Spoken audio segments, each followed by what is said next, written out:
triple! and make it double. Take the word from devastation. Unite all peoples within our nation. To denounce the evil of truth and love. To extend our reach to the stars above. Stiffy! Joe! Team Rocket blasting off at the speed of light. Surrender now or prepare to fight. That's it.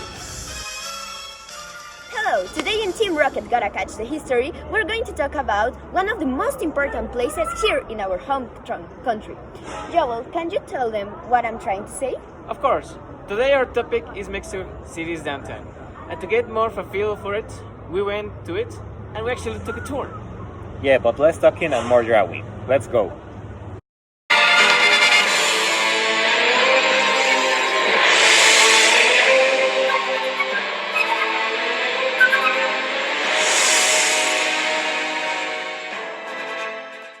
We gotta say that the historic downtown is one of the most important places for the development of our society. It wasn't just the place where our ancestors settled or where the National Palace was built, but it is also the place where the three political powers converged together.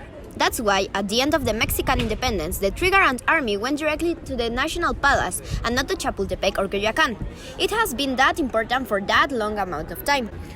Because of the political weight this place has, during the 19th century it was the main scenario of the fights in the country. And oh boy, were these fights ugly. Let's remember that during this time period the country was divided by two main ideological groups, conservators and liberalists. Since our independence we can't even get our type of government right without screwing up the population. Because of disagreements between these groups, the historical downtown became normal Maximilian's empire power center, also the place where two federalist and two centralist governments relied on after succeeding on the Reform War.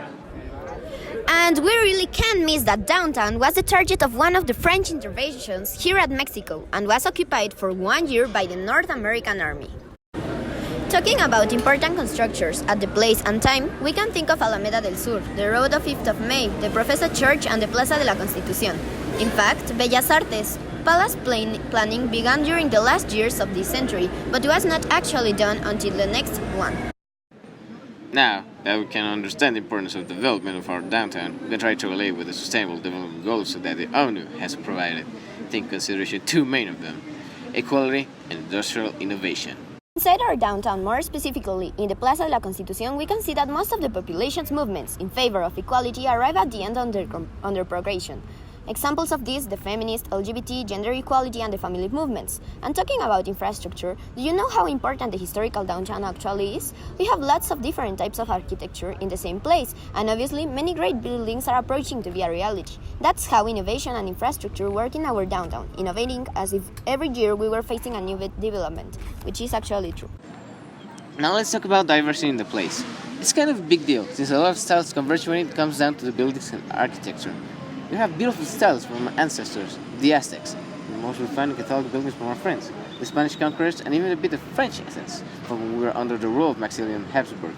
We obviously can't forget about the more modern stuff, the Torre Latinoamericana, the gorgeous and currently in restoration and independence, and Torre Banamex. I think my dad used to work here. Hey Joel, don't forget about the social diversity there too. Since it is the center of Mexico City, a lot of immigrants and tourists come here to spend some good times. There are lots of things to do. There's a Chinatown of its own as an example of this. Have you gone? I think it's currently good. A lot of people of different places, different types of skin come here, and it's something that you really can see at downtown Mexico. Well, unfortunately, it looks like we have finished, but not only talking about our topic. We also got your Pokémon! See you later!